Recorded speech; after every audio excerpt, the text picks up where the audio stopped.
Hello, I'm Bob Sainer and this is the Tesla Model 3 which was introduced into the UK market, first deliveries in June 2019.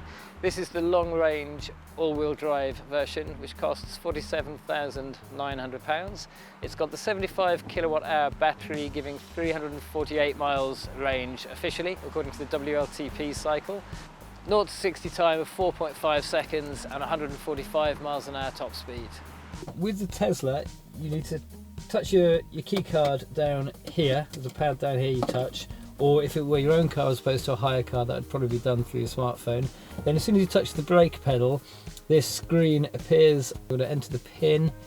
If you find the pin annoying, you can disable that function, but it's obviously a good security function. So you put that into drive by pushing that down, and now it's ready to go. There's no parking brake to release. If we touch the accelerator now, we'll move forwards. One thing a lot of people know about Teslas is the autopilot.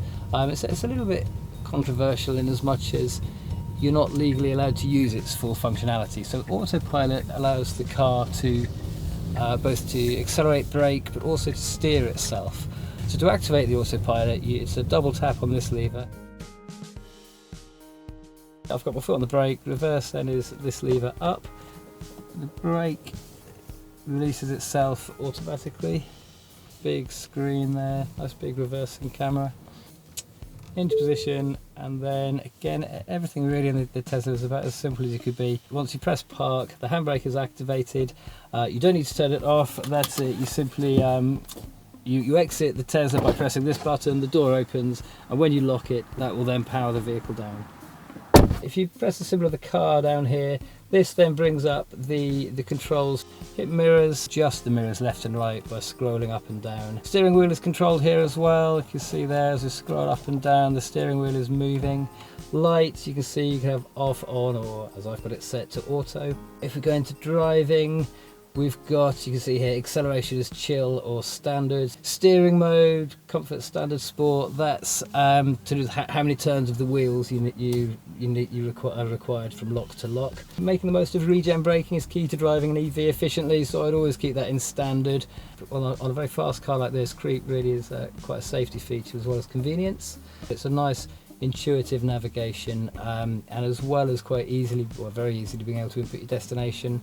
It will always, the Tesla will always offer you the nearest charging station. The heated seats, 1, 2, 3 different levels for the driver's side and for the passenger. Over here you've got the demist front and back. The musical notes, that brings up the radio. It's also, this has got Spotify. To see information about energy consumption and to record the trip average energy consumption, you activate this button here for apps. You then go into energy, and immediately you'll see this graph, which is a nice visual representation of energy consumption over the last 5, 15 or 30 miles. But the bit that's easily missed, if you then come over to the right here, you see these 3 dots implies there's a left-right scroll, and if you do that, you can get the watt hours per mile, so the energy consumption per mile for a trip A or trip, and if you then go up, trip A or trip B, and then you'll see another 3 dots to the right. Press those and it says reset. So that's the key thing. It's not easily found, but that's the key bit which will allow you to measure trip average energy consumption, which is what we at the Energy Saving Trust need if you're getting involved with the subsidised training. As a Tesla owner, you do most of your charging either at the Tesla superchargers that you've probably seen. Almost all motorway service stations have them now. So they are Tesla dedicated chargers. Most in the UK charge at 120 kilowatts, which is faster than any other rapid charging available in the UK. And they're soon, or some of them are already up to about 150 kilowatts. If you're charging at home, you'd use this, which looks like a Type 2 cable. It actually is slightly different with Tesla. The connectors are deeper, which is how they prevent other vehicles using the Tesla superchargers. To remove the cable, you need to unlock that from inside the car. Press that button, and that will now be removable.